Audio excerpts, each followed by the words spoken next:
La semana pasada estuvimos viendo cómo en su nombre pues expulsamos a los demonios y también vimos cómo en su nombre trabajamos y servimos, trabajamos y servimos en la obra de Dios.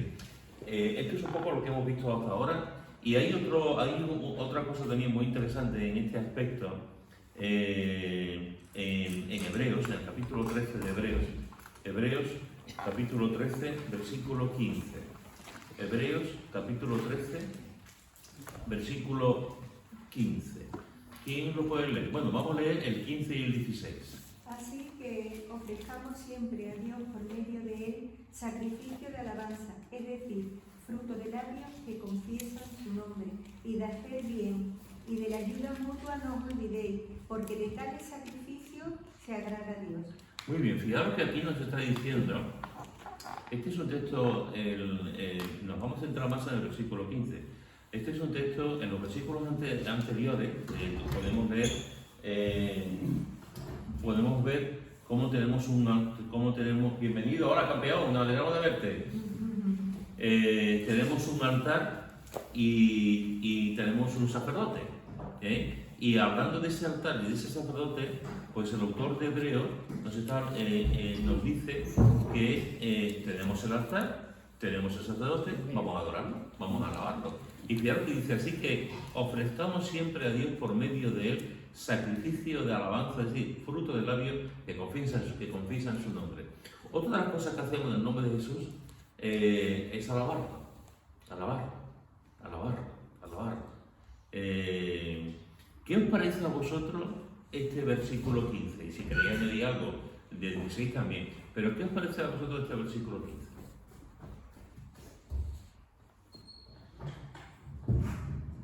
Fruto de labios que confiesan su nombre es, vamos, para mí, es confesar las cosas que el Señor ha hecho con nosotros y hace en nuestras vidas.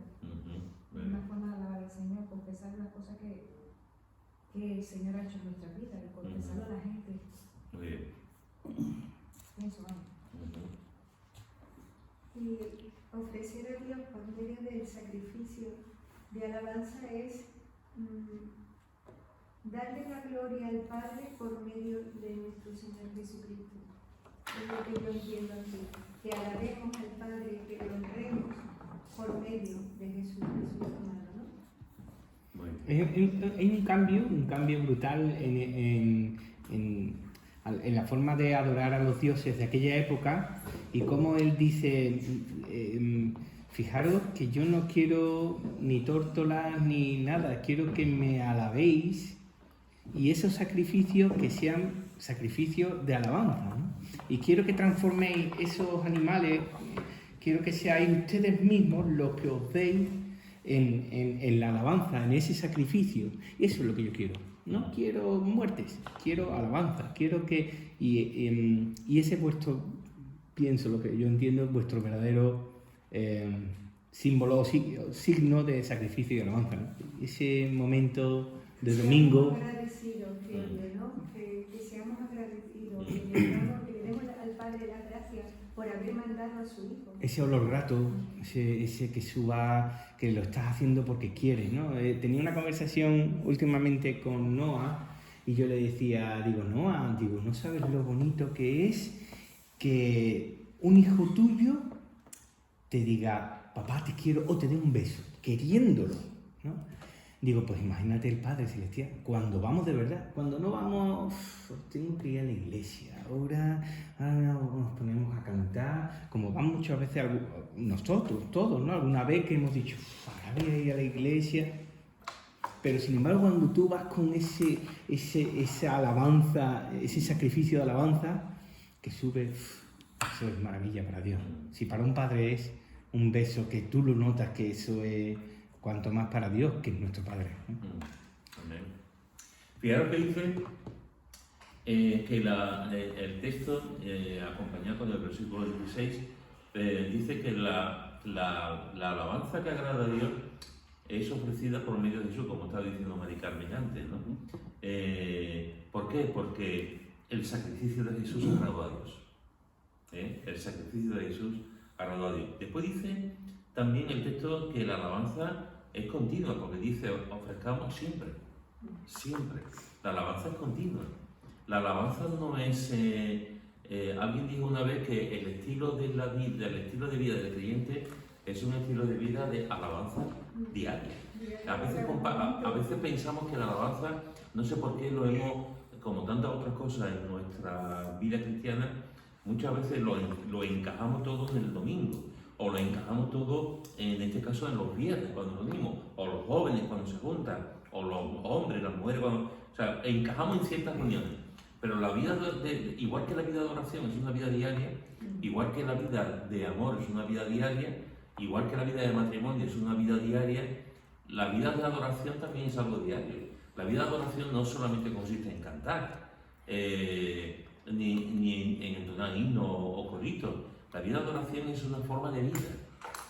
Vivimos adorando, y adoramos porque vivimos en el Señor.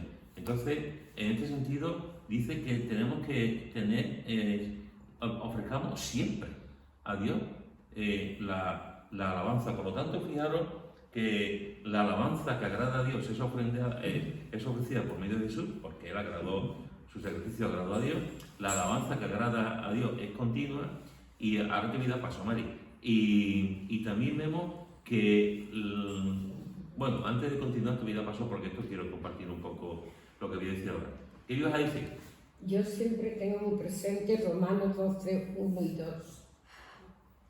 Os ruego, decía Pablo, por la misericordia de Dios, que presentemos nuestros cuerpos en sacrificio vivo,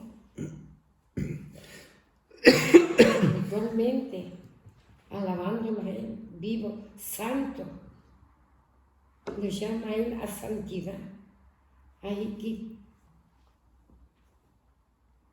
sacrificio vivo, santo, agradable a Dios.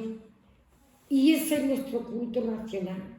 Eso es una cosa que tiene que ser diaria. Yo y el Señor. Porque el versículo 2 sigue diciendo que no nos conformemos, que tenemos que renovar nuestro entendimiento por la palabra. Pero muchas veces no nos paramos a leer.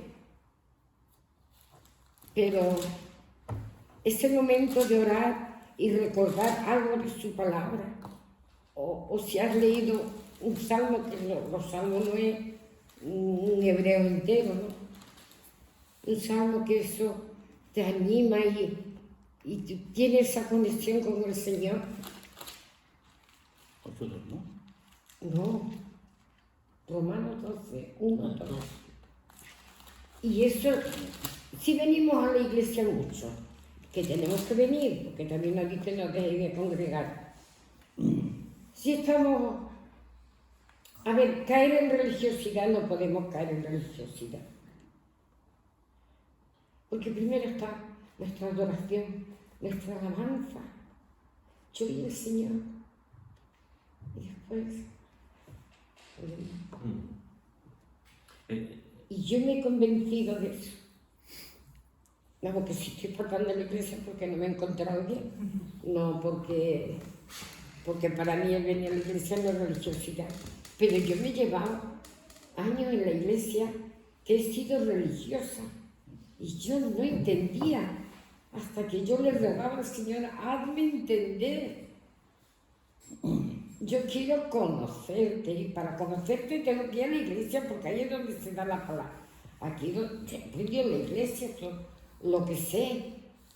Pero después cuando tú dices, si yo lo primero, pero madre mía, yo muchas veces me levanto y cuando me pongo con el Señor, son las 11 de la mañana y he hecho un montón de cosas. Una de las cosas que tenemos en la iglesia, por ese mismo ejemplo que tú estás poniendo, que me parece muy importante, y además te agradezco tu sinceridad, porque es verdad que a veces los creyentes evangélicos también tenemos una religiosidad evangélica. Sí. Y podemos caer también en una religiosidad sin darnos cuenta, o dándonos cuenta. con el paso de los años podemos caer en eso y en un legalismo que nos va matando y nos va asfixiando. Así que te agradezco esa sinceridad. Pero es interesante porque a veces te encuentras con padres que te dicen los niños reciben la educación en la escuela dominical o los niños reciben la cultura en el colegio. La escuela dominical está ahí para los niños y tienen que tener los maestros que se preparan, enseñar la lección, etcétera, etcétera, etcétera. Pero son los padres los que tienen que enseñar a sus hijos, son los padres. En cuanto en el colegio, la educación también, la cultura es diferente, porque hay padres que no han estudiado, no llegan, y una persona ha estudiado magisterio y ha estudiado una carrera y es enseñar a los niños. A lo mejor no podemos enseñarles lo que es álgebra o no podemos enseñarles lo que es una geografía, pero nuestra responsabilidad es educarlos. No es el maestro el que lo educa.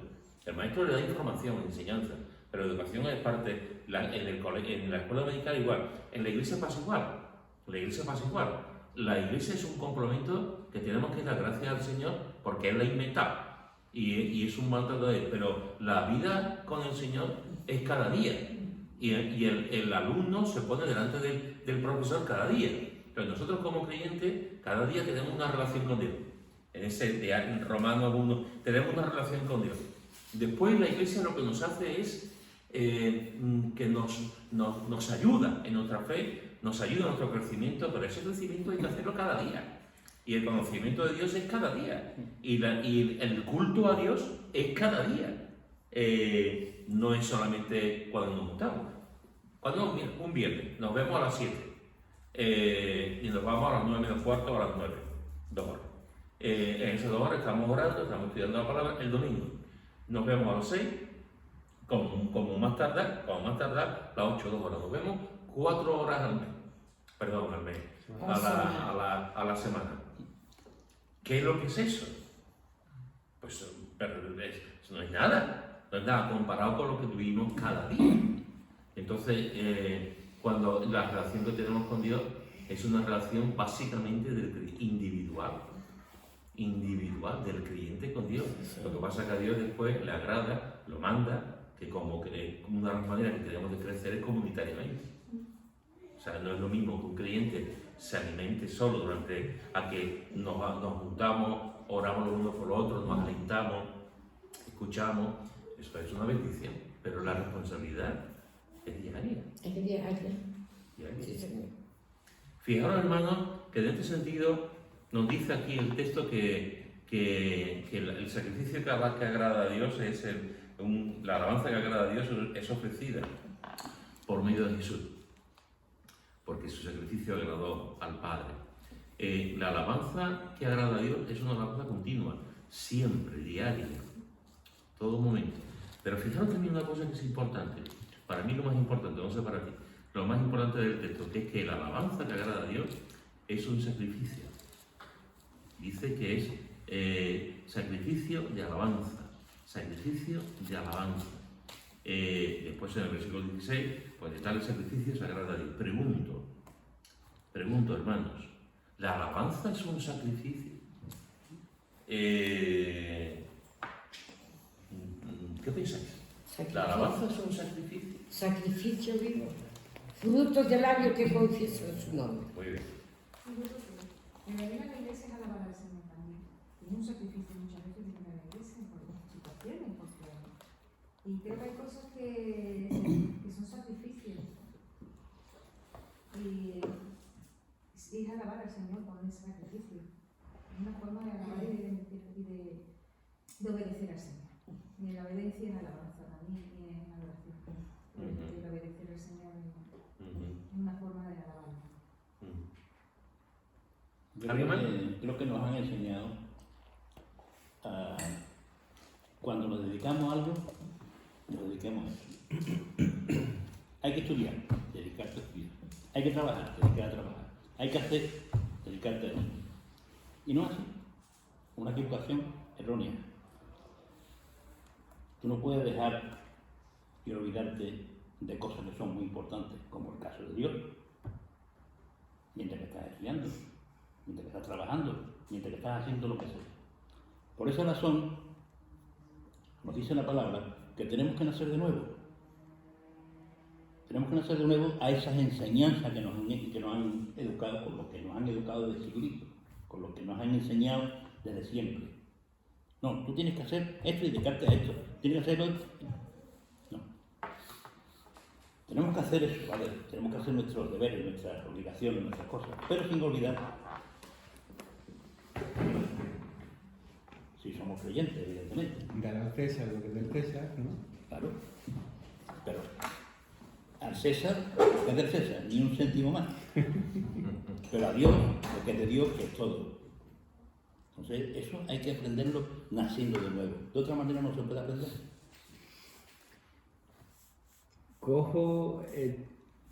Tú cojo tu testigo de mi hermana y yo digo muchas veces es un sacrificio. Y los que estamos en el grupo de alabanza sabemos que también es un sacrificio, porque llegamos antes y quieras o no, pues hay veces, y los que estamos en el grupo de alabanza sabemos que, como bien ha dicho Pedro, son 2 horas lo que nos vemos, 2 horas y 2 horas, pero ese momento de ensayo, donde a lo mejor hay veces que hace 1 o 2 semanas que no vemos a una persona o a otra persona, o que una persona viene de una manera o otra viene de otra, o no ha dormido la siesta, o no ha dormido si es por la mañana a la iglesia, no ha dormido bien por la noche, esos momentos, los que estamos en el grupo de alabanza lo sabemos, ¿no? Y puede ser que ese momento de ensayo te eche abajo la alabanza, ¿no? Te echa abajo la alabanza, es decir, es que no tengo ganas ya, ¿sabes?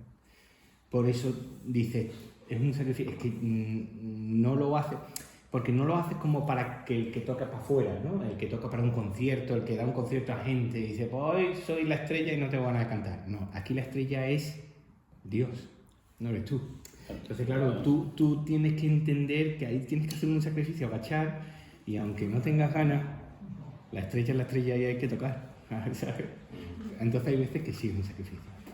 Estoy de acuerdo con todo lo que habéis dicho, pero yo creo que este sacrificio de alabanza, bajo lo que estoy de acuerdo con lo que han dicho, pero yo creo que es el obedecer bien, el hacer justicia, misericordia, humillarnos ante él. Hay un versículo que dice, ese para mí es el sacrificio de alabanza, porque estamos alabando al Señor por lo que estamos haciendo, obedeciendo su nombre, obedeciendo lo que Él nos dice.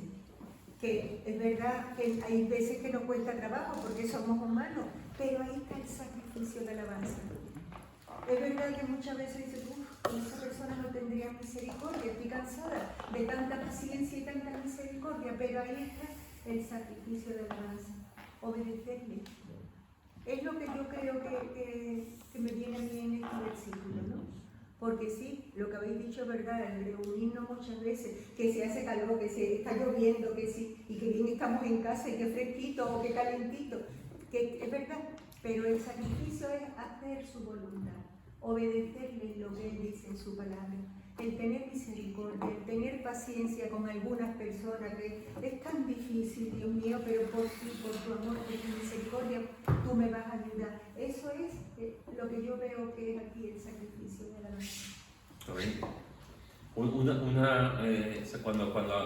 veces cuando hablamos de la alabanza, como lo espiritualizamos todo y como a veces tenemos un buenismo y un idealismo que nos lleva a unas situaciones, pero es verdad que la alabanza es una bendición. La alabanza es una alegría. La alabanza es un entusiasmo colectivo. La alabanza nos lleva al tercer cielo. La alabanza son momentos donde a veces tú notas la presencia de ángeles a tu alrededor. La alabanza realmente es algo que a veces como pasaba con el apóstol Pablo en la cárcel, como si hubiera un terremoto. La alabanza es algo magnífico, como Dios lo hace, y la alabanza lo vamos a continuar en el cielo, cosa que a veces nos despistamos. La predicación no va a existir en el cielo, la oración tampoco, la oración en el sentido de petición, de intercesión tampoco va a ocurrir en el cielo, ya no hace falta. Pero en el cielo adoraremos. Pero es verdad, absolutamente verdad, que hay un componente de sacrificio en la alabanza, efectivamente. Ya no solamente en el tema, que es verdad, en el tema de la alabanza, que viene el grupo, se ensaya, cada uno viene con su historia, Y eso, oye, que podemos estar tranquilamente en el sofá, y ahora hay que venir, o hay que venir con el sonido, o hay que venir para... Oye, que yo... es un sacrificio, evidentemente. Además, a veces es un sacrificio que te cuesta dinero. Venir, son muchas cosas, ¿no? Pero ese sacrificio es un sacrificio que, digamos, en lo que la palabra de Dios nos enseña, es un sacrificio diario de alabanza, en la línea que tú estás diciendo. No hay mayor sacrificio que la obediencia, efectivamente, estoy totalmente de acuerdo. El rey David, cuando va a comprar la heredad, una heredad, no recuerdo ahora el texto, él dice, no voy a hacer sacrificio que no me sea costoso, que no me sea costoso. Y él compra la heredad y hace un sacrificio, y lo compra con su dinero, porque se lo ofrecían, la podía tener él, y no voy a hacer un sacrificio que no me sea costoso. La adoración siempre es costosa, porque la adoración significa obediencia, y adorar al Señor en cualquier momento de tu vida. Podemos adorar aquí, pero hay momentos, la mayoría de las veces, hermano, yo no veo cómo tú vas a adorar al Señor, y tú tampoco me ves a mí. La mayoría de las veces no sabemos, pero tú adoras al Señor cuando estás bien, cuando sacas un 10, y adoras al Señor cuando sacas un 5. Adoras al Señor cuando la relación con tus hijos es magnífica, y adoras al Señor cuando a veces no es tan buena. Adoras al Señor cuando en todo momento adoras al Señor. Y el sacrificio es que no tengo ganas de adorarte, no tengo ganas de hacer esto, pero te adoro. Y te adoro con palabras, te adoro con actitud, te adoro con mis pensamientos, te adoro. Eso es un sacrificio, efectivamente. Porque tenemos que tener siempre en mente que lo que no cuesta no vale nada. Lo que cuesta siempre vale algo. Siempre vale. Y la adoración vale porque uno se pone delante de Dios aunque no tenga ganas. Y lo adora. Leer la palabra es adoración. Orar en tu casa de rodillas es adoración. Ir por aquí en el coche escuchando la alabanza o cantando es adoración. Escuchar a un hermano metiéndote en su pellejo, intentar ayudarlo sin juzgarlo, es adoración. Ayudar a una persona económicamente es adoración. Y se nos va, porque a veces pensamos que adoración solamente es cantar o usar la guitarra, cuando hay muchísimas maneras de adorar. Así que fijaros, hermano, que sí, efectivamente, a la pregunta que hicimos, es una bendición, pero también es un sacrificio. Y lo hacemos en su nombre. Y en su nombre también hacemos, bueno, no sé si la Iglesia en los últimos años lo hace. Cuando hablo de últimos años estoy hablando de 50 años para acá. Mirad lo que dice 1 Corintios capítulo 5, 1 Corintios capítulo 5, versículo 1 al 5. ¿Quién lo quiere leer? 1 Corintios capítulo 5, del 1 al 5. No es cierto se oye que hay entre vosotros fornicación, y tal fornicación cual ni aún se nombra entre los gentiles, tanto que algunos tienen mujer, la mujer de su padre, y vosotros estáis envanecidos. ¿No debierais más bien haberos lamentado para que fuese quitado del medio de vosotros el que cometió tal acción? Ciertamente yo, como ausente en cuerpo, pero presente en espíritu, ya como presente he juzgado al que tal cosa ha hecho. En el nombre de nuestro Señor Jesucristo, reunidos vosotros y mi espíritu, y con el poder de nuestro Señor Jesucristo, el tal sea entregado a Satanás para destrucción de la carne, a fin de que el espíritu sea salvo en el día del Señor. Muy bien, fijaros que este es un texto, en el nombre de Jesús alabamos, y en el nombre de Jesús se disciplina también en la iglesia. En el nombre de Jesús, en el nombre de nuestro Señor, dice Pablo, se disciplina también en la iglesia. ¿Qué os parece a vosotros este texto?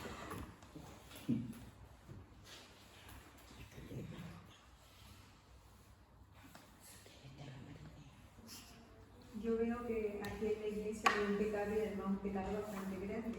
Y en la iglesia lo sabían. Y sin embargo no había nadie que le dijera, hermano, esto que estás haciendo no está bien delante del Señor, sino que lo estaban callando, o bien por cobardía, o bien para que el hermano no se ofendiera, o bien lo que no estaban haciendo es lo que el Señor quiere. Entonces cuando se entera Pablo, los reprime, o los reprende, mejor dicho, y dice, aunque esté ausente, yo como si estuviera presente y el tal, como dicen en el versículo 5, ser entregado para salvar el espíritu, aunque la carne sea destruida. Es lo que yo... Muy bien. Pero eso lo entregado a Satanás para destrucción de la carne, no lo entiendo bien. Ahora vamos a entrar. Más comentarios sobre, antes de llegar a esto. Es usar su nombre para poner autoridad. En el hecho de que tú tienes que hacer eso porque no soy Pablo solo diciendo eso por el nombre de él, tiene que hacerlo porque es lo correcto. Eso no es solo mi opinión. No sé, no me da la impresión. Y ahí está poniendo autoridad, no solo su autoridad, pero de Dios. ¿Y qué ocurre cuando la autoridad que disciplina es la que debe ser disciplinada? O sea, la persona o la autoridad en la iglesia, no digo Dios, por supuesto, ¿no? Digo, sino la autoridad que es la que ejerce en ese momento de disciplina, tiene que ser disciplinada. Hubo un momento en mi vida, hace mucho tiempo, en el que yo me cuestionaba esto. Yo decía, yo veo cosas y esto es de disciplina. Sin embargo, esa persona está disciplinando y a ella, ¿quién le disciplina? Porque no hay nadie por encima, ¿no? No había poder. No había poder en la iglesia. No había poder en la iglesia. Eso tiene que ser el mismo Dios, el que manda el cuerpo corruptible para salvar el alma. De todas maneras, también en este sentido, este es un tema interesante también. Por Dios, Tiene que ver Pedro, con- no me estaba refiriendo ni mucho menos a ti, ¿eh? No te lo vayas a tomar. Es que digo, a ver si se lo va a tomar. Pero es que me estás mirando, esto hay que hablarlo detenidamente. Yo no sé por qué lo dice. Corta. Yo daba por dicho que te refieres a mí, ¿no? Porque. Ay, no, tío, vale, Por favor. A esta altura, Ya. yo sé de lo que estás hablando y sé el fondo. Pero me refiero que sabiendo esto, es un tema también importante, interesante, y porque en una iglesia normal y corriente, con la enseñanza bíblica, en una iglesia normal y corriente, el pastor tiene que estar sometido a un consejo. Llamémoslo consejo de ancianos, consejo de diácono, como queramos llamarlo, pero un consejo. El pastor o los ancianos, como que no puede estar por encima. Tiene una autoridad, tiene algo que Dios ha puesto, pero una iglesia que está gobernada por un pastor y por un consejo, otra cosa que no haya un consejo, ahí ya me callo.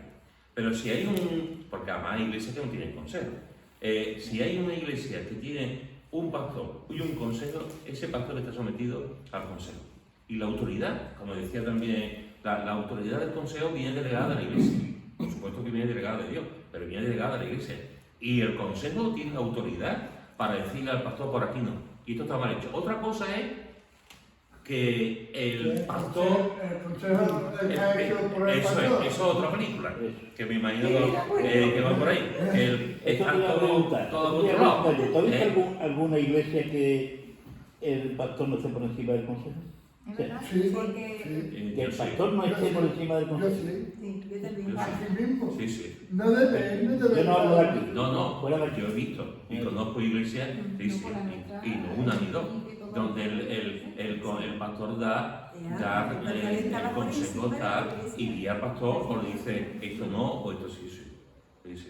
A lo mejor también depende del donde nosotros hayamos estado, depende de lo que hayamos vivido. Ya. Entonces, No, muchas veces... yo vi una así y era peor todavía. Todavía peor. Era peor todavía. Era, a veces no, solamente somos testigos de lo que vemos y no somos conscientes de lo que no hemos visto, ¿no? Pero sí lo hay, claro. Pero en todas partes pues se acaba. En todos los sitios. Aquí lo que está diciendo aquí el apóstol Pablo no solamente tiene que ver con el liderazgo de la iglesia, porque Pablo está hablando a la iglesia. No solamente le está diciendo a los responsables de la iglesia, está hablando a la iglesia y le está diciendo a la iglesia, que es la iglesia de Corinto, hay uno que tiene una relación con su madrastra todo el mundo lo sabe, los responsables y la iglesia en general, y nadie hace nada. O sea, todo el mundo sabe que es una relación consentida. Y todo el mundo sabe, parece que el peso, porque no habla de la madrastra, habla del hombre. Parece que este hombre da la impresión de que era de la iglesia, que era creyente y tenía una relación porque la madrastra apenas se habla. El peso parece que va más en cuanto a él. No olvidemos también que el lugar donde se encuentra, que es Corinto. Corinto era una ciudad muy erótica, muy sexual. Era una ciudad donde la promiscuidad estaba ahí. La iglesia está viviendo en ese sentido.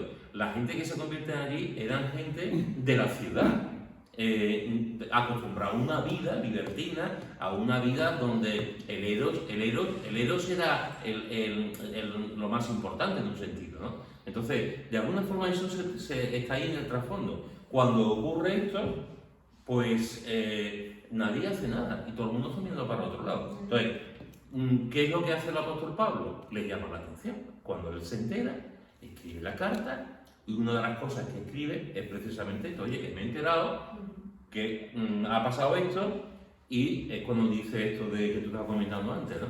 Pero el apóstol Pablo les da fuerte aquí. Y no solamente se le dirige al grupo de líderes, es a toda la iglesia, porque ninguno hace nada. Ninguno ha hecho nada. Y aquí hay una cosa que, por eso he dicho yo antes en los últimos años, una de las cosas, cuando tú hablabas antes de lo que es una iglesia, normalmente había una serie de cosas que todo el mundo tenía en cuenta. Una iglesia es un lugar donde adoramos al Señor, la iglesia es un lugar donde están las ordenanzas del Señor, la Santa Cena y el bautismo, y la iglesia es un lugar donde se disciplina en el nombre del Señor. Esa parte de se disciplina se ha quitado. Se ha quitado. Hoy en día prácticamente la disciplina brilla por su ausencia. Muy pocas iglesias, bíblicamente hablando, están disciplinadas. Y creo que estamos perdiendo. Creo que la iglesia, porque estamos permitiendo el pecado. Y hoy en día estamos permitiendo el pecado porque pasa algo, pero este que ha pecado tiene mucho dinero y ofrenda mucho. Entonces pasa algo, pero este que ha pecado tiene una familia y la familia son 10 o 15 y nos vamos a encontrar con 10 o 15 problemas que se van a poner enfrente. No hacemos nada. Esta que ha pecado, pues resulta que tiene mucha influencia en ciertas, pues no hacemos nada.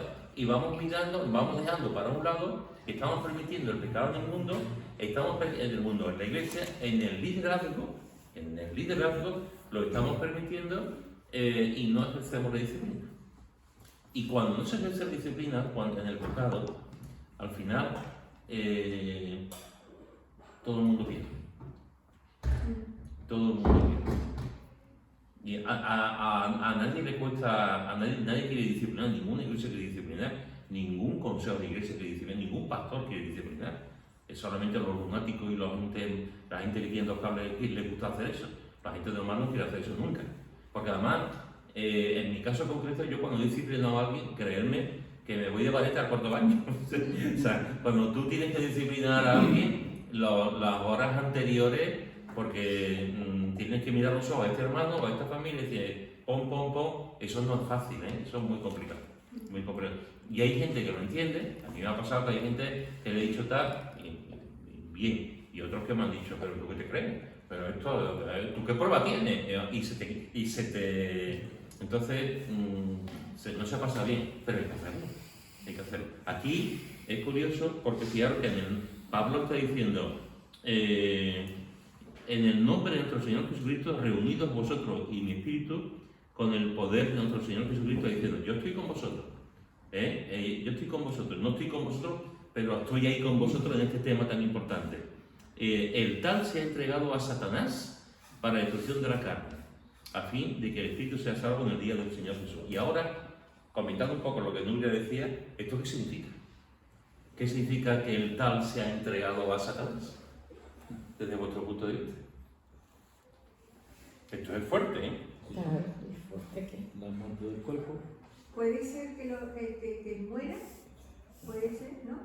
No, La muerte del cuerpo. es que los hermanos y que él esté apartado de la iglesia y que no se coma con él, para que él vea hombre, como yo estaba en la iglesia, que él rectifique, porque también dice, creo que Santiago, que el que ora y liga a un hermano de pecado, ¿no? ¿Cómo es eso? El que libre a su hermano de pecado. Sí. Pero es que una persona así contamina mucho. Hay que apartarla, pero hay que orar por él. Y si lo ve, pues lo saluda y adiós. Ahora, no te vayas a tomarte un café con él, ni vayas a comer con él, ni nada. Que no tengas comunión con él. Comunión, sí. Eso pues, El tal ser echado de la iglesia se ha apartado del cuerpo de Cristo. Apartado, y es pero no Satanás. echado. sí, Echado. Entregado a Apartado, no echado. entregado a Satanás. Además, porque yo creo que cuando se disciplina a alguien, por ejemplo, a mí me vaya a disciplinar por hacer Por ser pecado. de semilla. Porque se canalizó mucho. Entonces, tengo que tener una disciplina, hacer una cosa, pero no puedo abandonar la iglesia. Yo, por ejemplo, ¿cómo decirlo? No puedo presidir, no voy a poder predicar, pero sí debo de estar dentro de la congregación. Pero eso es entregado a Satanás. Sí, porque ya y mi visión no se ha respetado, sino que vaya entregándome al Señor, vaya muriendo a Satanás, muriendo mi carne, a los pecados que Satanás me tiene atrapado para yo librarme y ir hacia el Señor. Pero la congregación no lo debe. Yo pienso, Pablo dice que ni aún llamándose hermano, no estamos hablando de uno que está asistiendo a la iglesia, sino una persona que a mí me recuerda esto al pasaje de Jesús cuando dice, si te es ocasión de caer, es mejor que entres en el reino de los cielos, ciego o manco, pero que entre. Entonces, si tu cuerpo te está haciendo, pues el cuerpo fuera, pero por lo menos que el cuerpo fuera, pero que el alma no. porque el Señor Entonces, ¿qué? va a tratar con él, cuando esté en el mundo, va a tratar con él. Y él ya tiene él es libre, porque todos tenemos libre albedrío, ¿no? Entonces él tiene que decidir, no, yo esto lo dejo y yo voy a la iglesia y pido perdón a los hermanos, a los que le haya hecho daño. Yo qué sé, Pablo lo dice muy claro, apartado. Ni aún llamándose hermano, ni comamos con él. Somos fuertes. Eso que dice pero eso es así. de entregar el cuerpo a Satanás, yo no creo que se refiera a nosotros. De que nos matemos, vamos. No. Para llamarlo de alguna manera. Que se vaya al mundo. Claro. ¿A qué edad O sea, que ahí, o sea, que lo que no podemos hacer es que ahora, ¿cómo se llama? Ay, Dios mío. Que pocos hombres iban a quedarse los mataran. Y mujeres. Y ¿A mujeres. qué edad debe haber sido, ¿cómo es? Nueva traducción viviente. Nueva traducción viviente pone, entonces deben expulsar a ese hombre y entregárselo a Satanás, para que su naturaleza pecaminosa sea destruida y él mismo sea salvo el día del Señor vuelva. Pero es expulsado.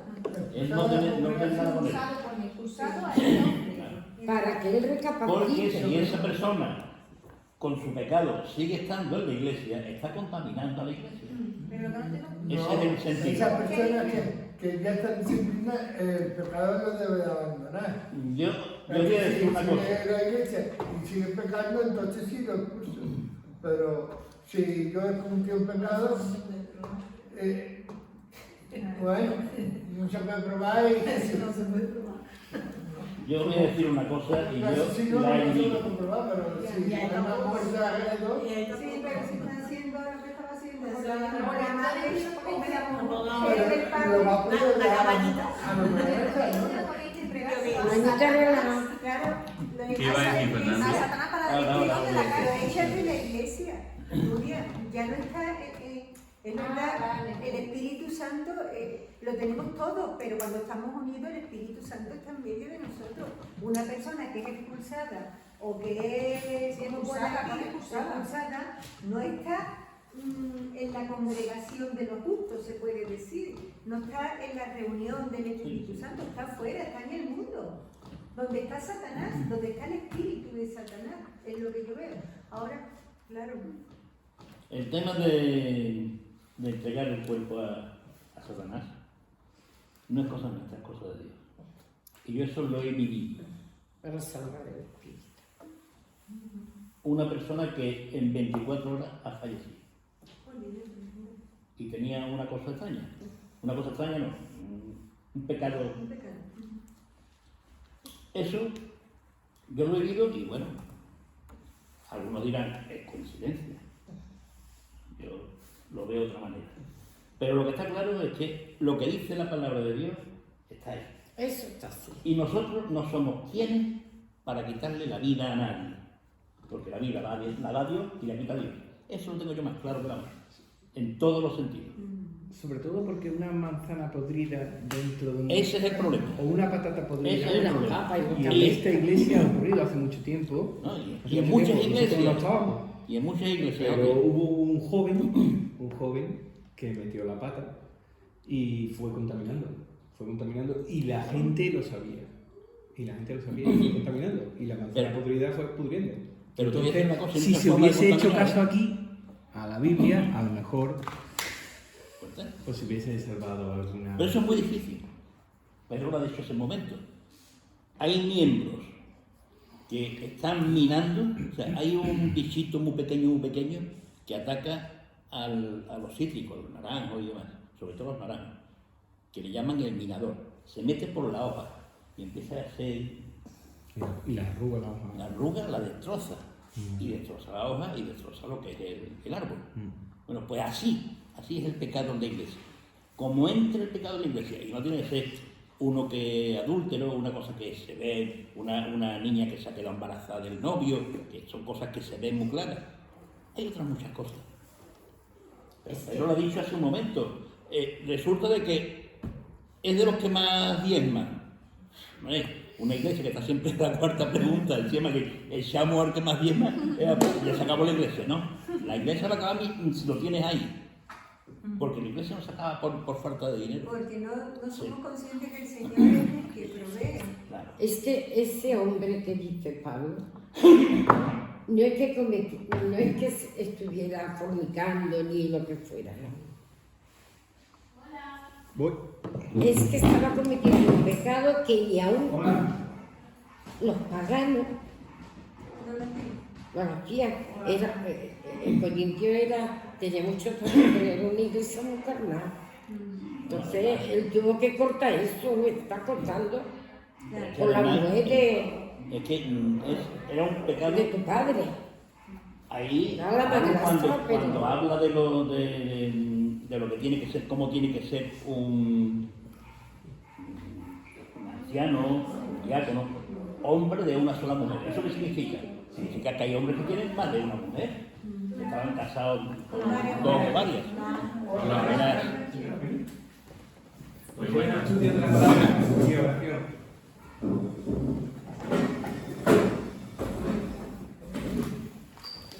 Bienvenida a los dos.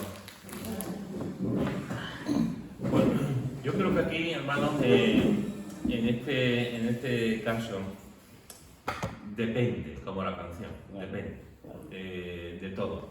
O sea, el caso que está aquí mencionando Pablo es un caso, no es lo mismo que tú estés soltero y tú tengas con tu novia y tengas una relación con tu novia y de esa relación vayan a nacer un niño, pero es una cosa que ha pasado una vez, puntual.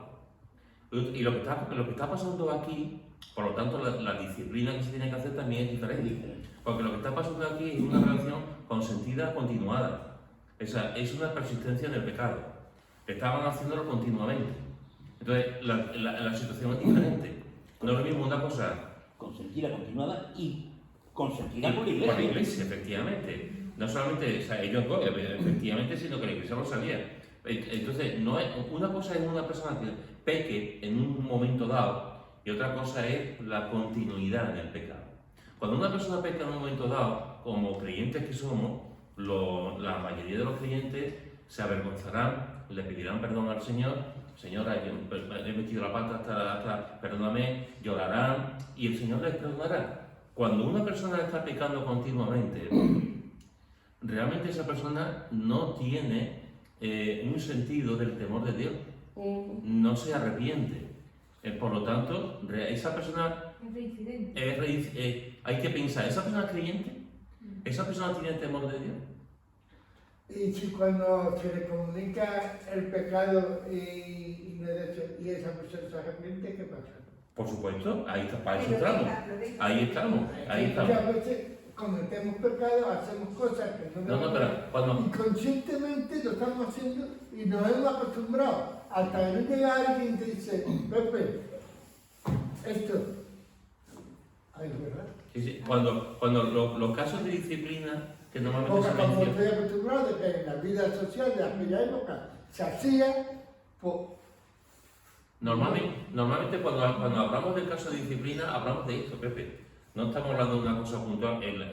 Cuando tú has comentado antes el tema, Pablo en Romanos también dice lo mismo. Pablo dice en Romanos capítulo 16, versículo 17, mas os ruego, hermanos, que os fijéis en los que causan divisiones y tropiezos, en contra de la doctrina que vosotros habéis aprendido y que os apartéis de ello. Y que os apartéis de ello. No hay otra manera de apartarse que diciendo no pecáis. Pero eso ya son situaciones extremas. El propósito de la disciplina siempre es el amor. El propósito de la disciplina no es imponer ni pisotear a la persona ni quitarle su dignidad. Es restaurarla. Es como, ¿por qué se hicieron las cárceles? Los presidios. Los presidios hoy en día tienen una mala fama tremenda. Pero cuando se hacían las cárceles o orfanatos, era para restaurar al delincuente y para ofrecerle una alternativa. Con la disciplina pasa igual. La disciplina no es un acto vengativo, ni algo para machacar a la persona. Es algo que siempre basa y si parte del amor, para que esa persona... Por eso el apóstol Pablo está diciendo, lo he entregado a Satanás. Pero no en el sentido de que nosotros, el creyente, ahora coja un cuchillo y lo mate, ni mucho menos. Eso es una barbaridad.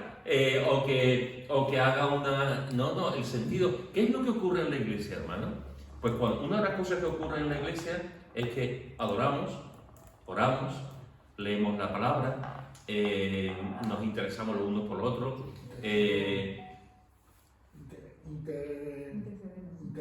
intercedemos. Hay una cobertura espiritual. La iglesia tiene una cobertura espiritual. Cuando tú entras en la iglesia estás en una cobertura espiritual y tú lo notas, tú lo ves. Cuando tú entras en un sitio que nada más que hay heroína, tú lo notas. Tú notas el ambiente, lo que hay. Entonces, ¿qué es lo que pasa cuando el apóstol Pablo está diciendo eso? El apóstol Pablo está mirando al corazón de la persona. Y lo que está diciendo es, ¿quién es el príncipe de este mundo? El diablo. ¿Quién domina? ¿Quién está como gobernante aquí? Y se repite en 5 o 6 ocasiones, el diablo. Y además Pablo no solamente lo dice aquí, Pablo también lo dice en Timoteo, también le dice a otros dos, le dice que también lo entrega al diablo, ¿no? Lo mismo que le dice aquí, lo dice también en Timoteo. ¿Por qué? Porque en el mundo no está bajo la cobertura espiritual. En la iglesia con los creyentes estamos en la cobertura espiritual, en el mundo no. Es como si Pablo dijera, tú estás persistiendo en pecar, tú no vas a dejarlo. Y la historia que tienes tú no es que ha sido una cosa puntual. La historia es que no sé de cuánto tiempo lleváis. Lo mismo lleváis 6 meses, lleva 2 años, depende de cómo se enteró. Y lo estáis haciendo y la iglesia lo está permitiendo. Entonces Pablo le está diciendo que se vaya al mundo, entregarlo a Satanás, no pero para que Satanás haga dueño, sino porque no está bajo la cobertura espiritual de la iglesia con las cosas buenas de la iglesia. Entonces, en el mundo tendrá lo que el mundo ofrece. ¿Y qué es lo que ofrece el mundo? Todo lo contrario de lo que ofrece Dios. Entonces, es en ese sentido que el apóstol Pablo está diciendo, cuando una persona Cuando una persona, en un momento dado, hermano, una persona mete la mano en la ofrenda y roba la ofrenda y lleva la ofrenda, no es lo mismo una persona que en un momento dado de habilidad lleva la ofrenda a alguien que lleva 10 años robando la ofrenda. No es lo mismo. No es lo mismo. La disciplina, el efecto es completamente diferente. No es lo mismo una persona que en un momento dado se le han cruzado los cables y adultera y tiene una aventura y engaña a su mujer, a que engaña a su mujer 5 veces a la semana con 5 mujeres diferentes. No es lo mismo. No es lo mismo. Aunque él está ahí, y la disciplina, por lo tanto, tiene que ser en consecuencia a la gravedad del pecado. Lo que no se puede hacer es que una iglesia entera lo permita. Que una iglesia entera lo permita.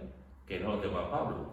Entonces, la disciplina es una de las cosas más horribles que hay, que nadie quiere hacerlo. Y como estábamos hablando antes, no solamente el tema es que hay muchas tensiones y muchas cosas en la iglesia que no todo el mundo lo ve, pero las hay. Y entonces no es tan fácil. Pero cuando hay que hacerla, hay que hacerla. Cuando hay que hacerla, hay que hacerla. Y porque está en juego la santidad de la iglesia. Y hermano, cuando hay pecado en la iglesia consentido, Dios se retira de él. Dios se retira de él. Dios no se complace en el pecado. Entonces, y eso tenemos que tenerlo presente. Y más sabiéndolo, cuando no se sabe, pues no se sabe, pero sabiéndolo. Que se ha entregado su cuerpo al mundo para que su espíritu sea salvo. Eso es. Esa es la idea. Esa es la idea. Esa es la idea que está diciendo, está aquí Pablo. Efectivamente, esa es la idea. Ahí, como estaba hablando antes, en Primera Timoteo, en capítulo 1, Primera Timoteo, capítulo 1, versículo 20, dice, Primera Timoteo, capítulo 1, versículo 20, de los cuales son Himeneo y Alejandro, a quienes entregué a Satanás para que aprendan a no blasfemar. Es lo mismo. Es lo mismo. Sabemos que estos Himeneo y Alejandro le estaban haciendo la misma cosa a Pablo. No es la primera vez que lo menciona. Y estaban ahí, boom, y boom, y boom. Y llega un momento en que Pablo dice, lo entregué a Satanás. Pero no lo entrega a Satanás, sino como hemos visto. El fin es expulsarlo, que se arrepienta. Eso es. Vuelva a la iglesia. Eso es. O sea, esa es la idea, restaurar a la persona. O sea, pero si la persona viene, normalmente nosotros la disciplina, por lo menos la que yo he ejercido durante muchos años, en momentos puntuales, normalmente, como decía Pepe, ahí pues a lo mejor no participa de la Santa Fe. Sí. No participa de la Santa Fe. O no tienes una responsabilidad en la iglesia, mientras que estás en disciplina, si tú eres maestro hispanoamericano, vas a enseñar hispanoamericano. Si tú estás en alabanza, no. Entonces, en ese sentido, pues durante un tiempo no vas a tener ningún ministerio, ni vas a participar, pero viene a la iglesia. Viene a la iglesia. No participas del pan y del vino, no vas a tener ministerio, pero la puerta de la iglesia está abierta. O sea, no podemos decir a una persona... eso es, vete por... No. Ahora, esto es lo normal, de 129 veces. Pero hay alguna situación en la que la persona persiste, se le ha llamado la atención, como dice Pepe, se le ha hablado, se ha reunido con el pastor o con el consejo, hay hermanos que y sigue. Entonces, en ese momento... También dice que si tu hermano peca, se dice al pastor, y si sigue, coges a otro hermano y se le dice... Pero eso cuando peca contra mí. Sí, pero está pecando igual. Bueno, a todos nos afecta a exactamente, se todos. le amonesta. Y si el tal ya no lo quiere, no se quiere dar por entendido y quiere pedir perdón, pues hay que escucharlo. Hay situaciones, hermanos. ¿Puedes apagar un momento, Olivia? ¿Puedes apagar un momentito?